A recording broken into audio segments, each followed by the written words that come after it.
Ladies and gentlemen, let me begin by saying something uncomfortable. Don't be kind. At least, not the way most people understand kindness. You see, we live in a culture where kindness has been redefined as obedience, silence, and appeasement. It has become a performance, something we do to avoid disapproval, to dodge confrontation, to be liked. But that isn't virtue. That's cowardice dressed in compassion. Kindness, real kindness, must come from strength. You are not virtuous because you are harmless. A rabbit is harmless. A sheep is harmless, but neither is noble. The noble individual is one who can cause harm, but chooses not to. That's what makes them trustworthy. We praise niceness, but niceness without backbone isn't good. It's dangerous. It permits lies to flourish, injustice to root itself deep into our systems, and wrongdoing to persist. If you're always trying to be kind to everyone, eventually you will have to lie. You will have to compromise on truth to protect someone's feelings, and the price of that compromise accumulates. Truth, on the other hand, is sharp. It cuts, but it also heals. We must teach our children not just to be kind, but to be formidable. Raise a child who can say no, who can stand their ground, who can fight if necessary, but who chooses not to unless it is just. Because a strong child who learns self-control is far safer than a weak child who simply avoids conflict. And what about you? You're not here to be liked. You're not here to be pleasing. You're here to become competent, capable, and responsible for yourself, for your family, and for your society. So when I say don't be kind, I mean this: don't be kind if it means being weak. Don't be kind if it means avoiding truth. Don't be kind if it enables destruction. Be strong, be honest, be disciplined. Then and only then will your kindness mean something. True goodness requires strength first. This may sound counterintuitive in a world that often equates goodness with gentleness, passivity, and harmlessness. But there is a fundamental flaw in that understanding. A person who is incapable of causing harm, incapable of asserting themselves, incapable of resistance, is not necessarily good.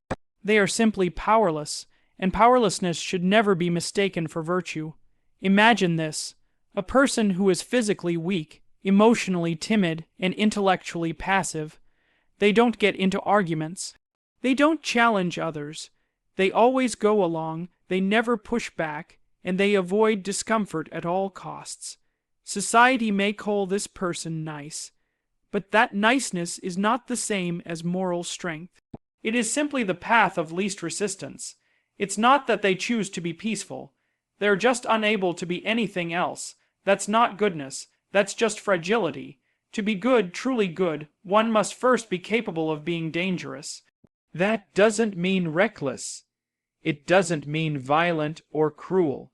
It means you have developed yourself, your intellect, your discipline, your emotional control, your physical capacity, to a point where you could impose your will on others, could dominate if you wanted to, could use force if necessary, but you choose not to.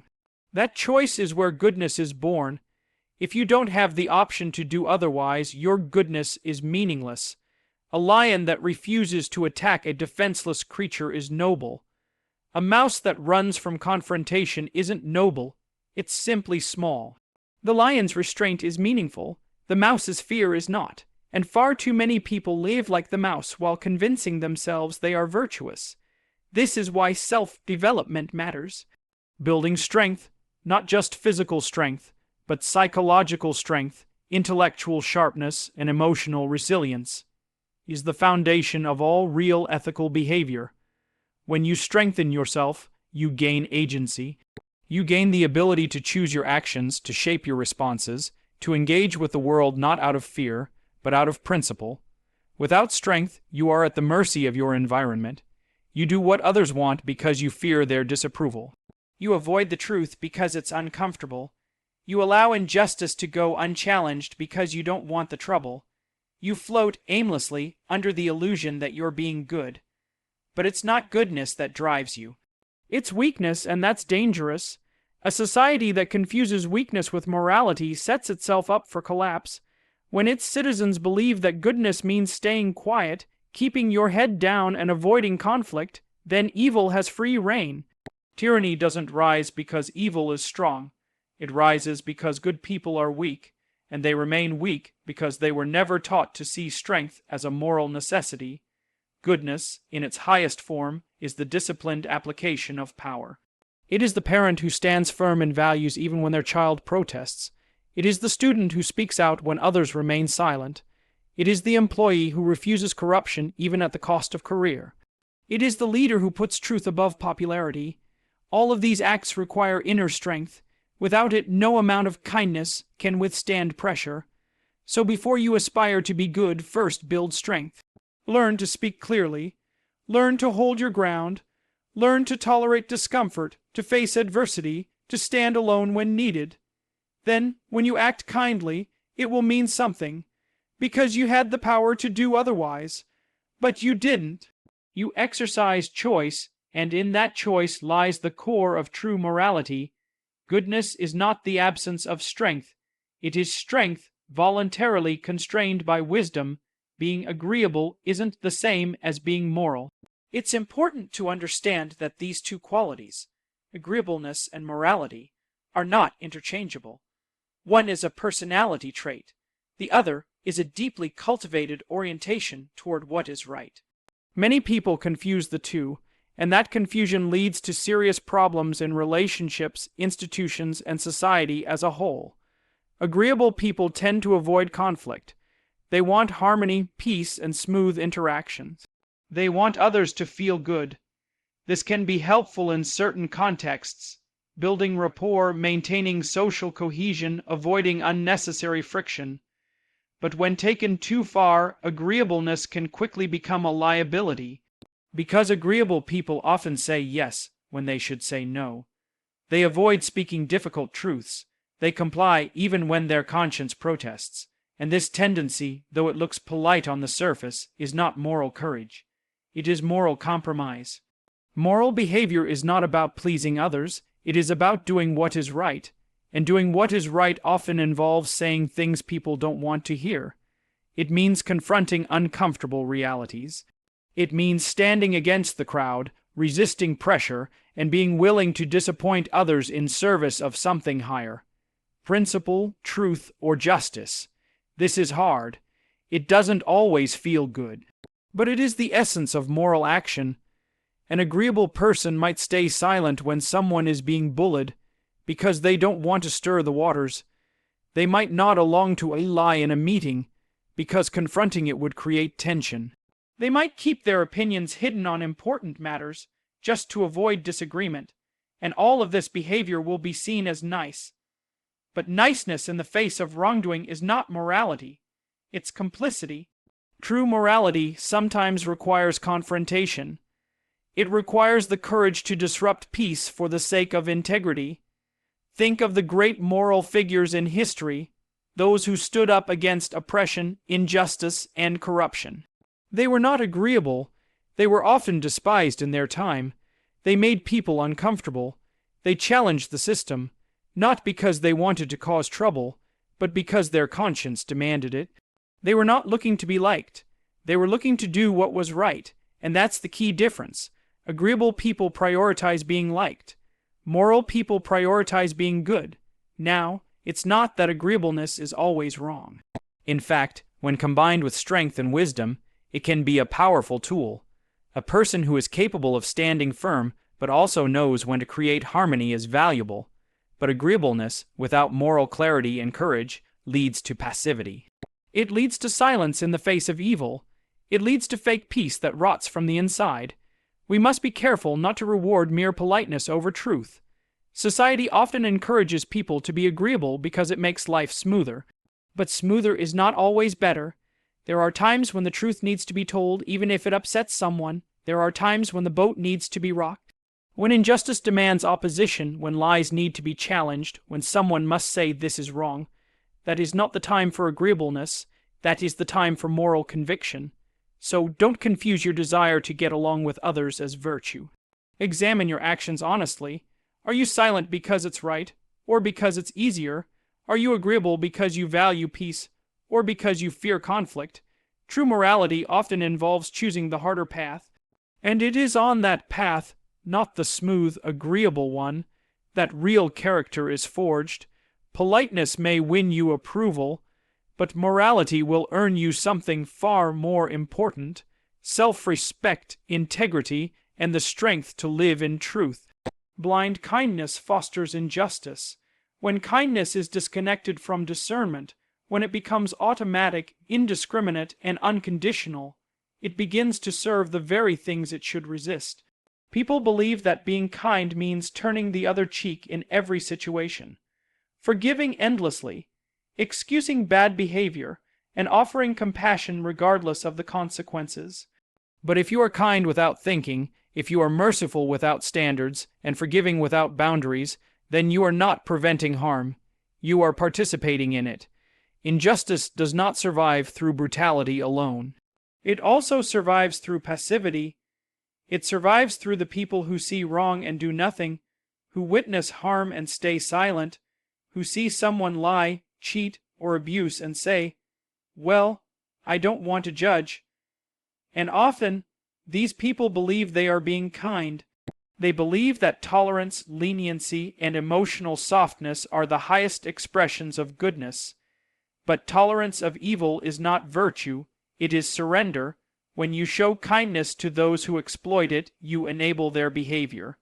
When you let lies go unchecked to protect someone's feelings, you weaken the fabric of truth.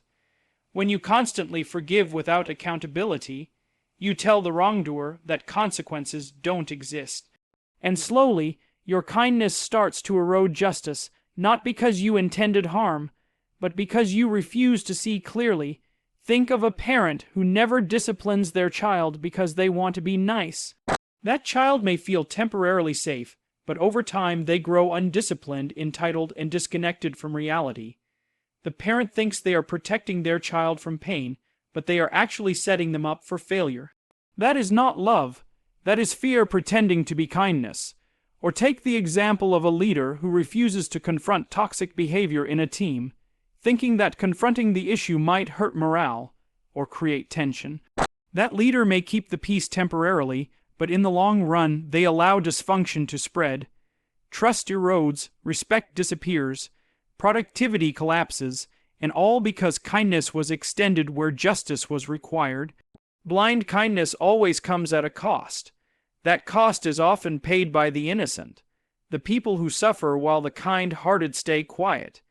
If someone is being abused, bullied, exploited, or silenced, and you say nothing out of kindness, to the abuser, you're not being moral. You're protecting the wrong side. You've made compassion into a tool for injustice. The idea that kindness must be limitless is naive. Real kindness must be shaped by wisdom. You must know when to say no. You must be willing to draw a line. True kindness includes boundaries. It includes standards. It says, "I will help you, but I will not excuse your behavior. I will forgive you, but I will not allow you to repeat the same mistake without consequence." Justice requires clarity. And clarity requires courage. It's easy to say, "Just be kind." It sounds good. It makes us feel virtuous, but moral action is rarely that simple. Sometimes being kind to one person means being unkind to another. Sometimes standing up for the truth means making someone uncomfortable. Sometimes doing the right thing looks harsh in the moment, but avoiding discomfort is not the same as being good. So if your kindness causes you to ignore wrong, to protect what is harmful, or to enable destruction, then it is no longer kindness. It is cowardice.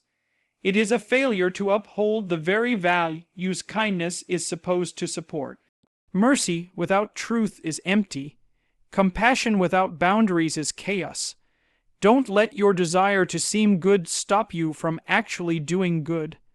Blind kindness might make you feel warm inside, but it leaves the world colder in the end. Discipline and truth are higher virtues than surface-level niceness. Niceness by itself is weak. It's shallow.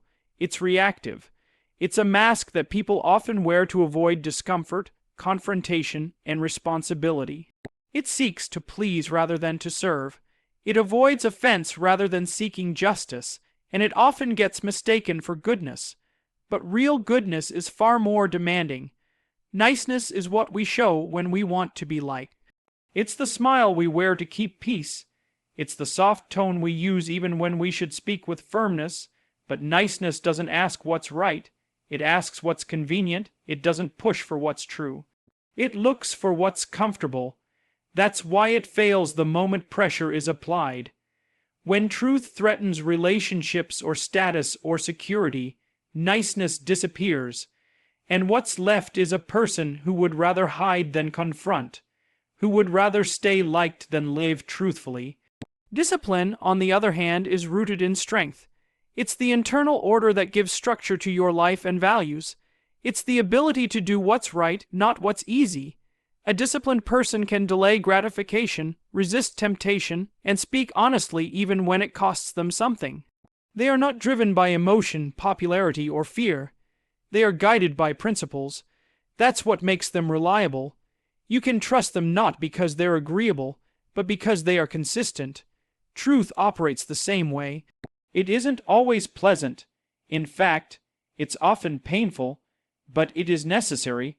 Without truth, there is no growth, no healing, no justice.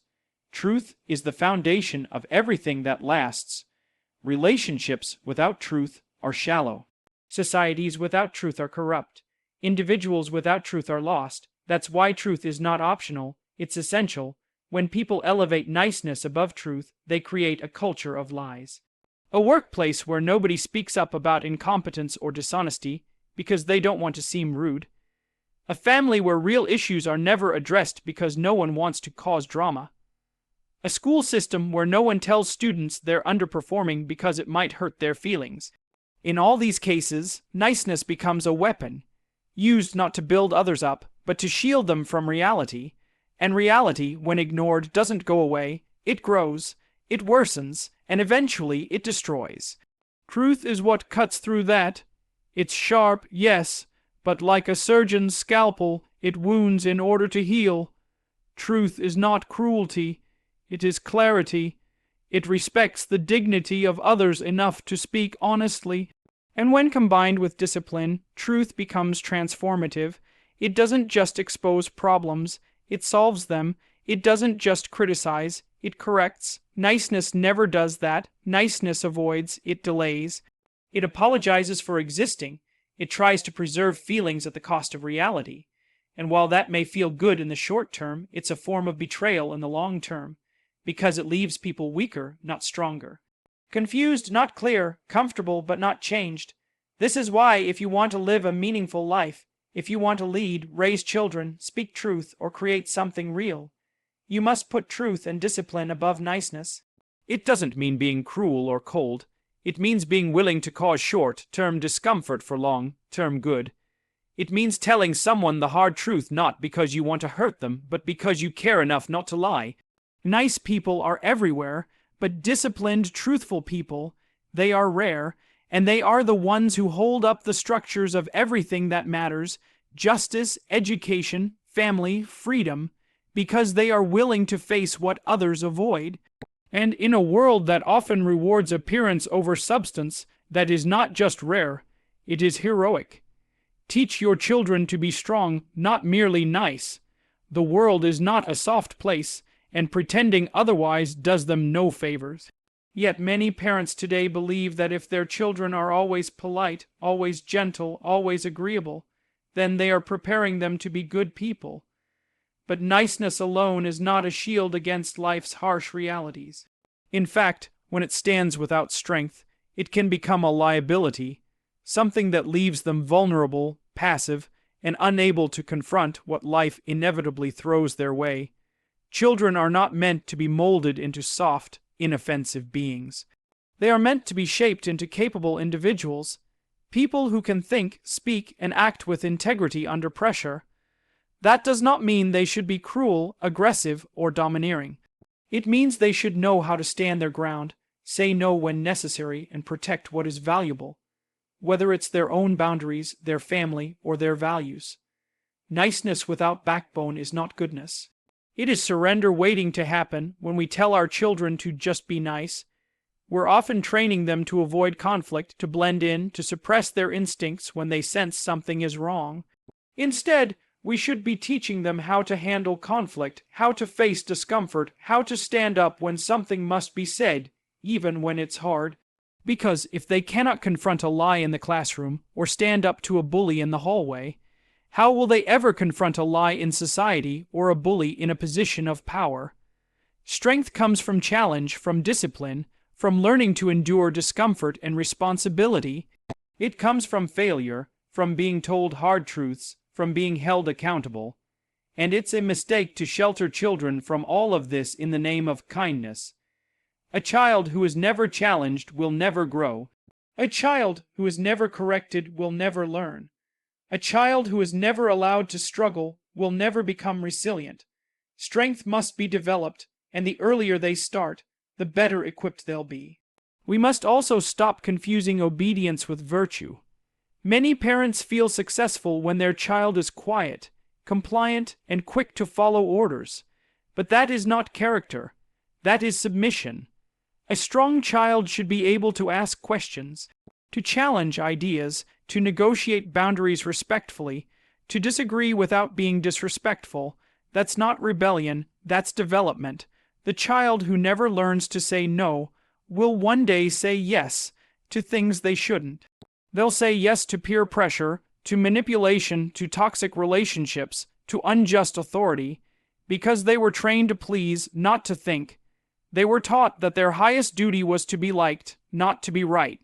So we must raise children who are not merely kind, but courageous, not merely polite, but principled, who know when to speak gently, and when to speak firmly, who offer compassion, but do not tolerate cruelty, who are generous but not naive, who love peace, but are not afraid of confrontation. This requires modeling those qualities ourselves. Children don't just listen to what we say, they absorb who we are. If we avoid discomfort, they will too. If we bend under pressure, they'll learn that compromise is survival. But if we act with strength, clarity, and integrity, while still showing warmth, they will understand what true character looks like. Nice children may win temporary approval, but strong children grow into adults who can carry responsibility, confront injustice, and make hard decisions when others hide. That is what the world needs. And that is what we must aim to raise. Not children who are simply liked, but children who are deeply prepared to live with truth and courage. Be someone who can bite, but chooses when not to. That is the essence of moral strength, strength rooted in power. Not the absence of strength, but the presence of control. We often think of good people as those who never hurt anyone, never raise their voice, never push back. But that view is incomplete. Harmlessness is not virtue. Virtue is when you have the capacity to be dangerous, but you deliberately hold it back for the sake of principle. A person who cannot bite at all, who cannot assert themselves, defend their values, or protect others when needed, is not virtuous. They are simply harmless. And there's nothing noble in being harmless. In fact, it can be dangerous, because when you lack the ability to stand your ground, you become dependent on the protection or permission of others. You become a target, not a shield. And when harm comes, because it inevitably will, you have no tools to confront it. But a person who can cause damage, who can push back, who can impose consequences, and chooses not to unless it is just and necessary, that is a person you can trust. Because their restraint is real, it is not weakness disguised as virtue. It is power governed by responsibility. Think of the martial artist who trains for years in combat but avoids unnecessary fights. Or the leader who has the authority to dominate but uses it with fairness. Or the parent who could control their child with fear but instead guides with wisdom. These are not weak people. They are strong people who have disciplined their strength. This is what we must aim for, not to become gentle by default, but to become disciplined enough to choose gentleness when it is right and firmness when it is necessary. That kind of control doesn't come from pretending you don't have power. It comes from confronting your potential for harm, understanding it, mastering it, and then making a conscious choice to use it wisely. That is the mark of a mature human being. There's a reason societies entrust the most serious responsibilities, law, justice, leadership, protection, to those who are strong, because strength is not the enemy of peace, it is the prerequisite for it. You cannot create a safe, just, and moral society if its people cannot stand up against what is wrong. You cannot protect the vulnerable if you yourself are incapable of force. And you cannot lead others into truth if you are afraid to speak when it matters. There's also a personal side to this. In your relationships, in your career, in your private battles, there will be times when you must speak hard truths, draw firm lines, and say enough. If you've never developed the strength to do that, you will be trampled by life. You'll tolerate abuse. You'll betray your values. You'll sacrifice your dignity in the name of being kind. And that is not a life of virtue. That is a life of surrender. To be someone who can bite but chooses when not to is to become a person of integrity. It is to understand that peace without strength is fragile, and strength without restraint is tyranny.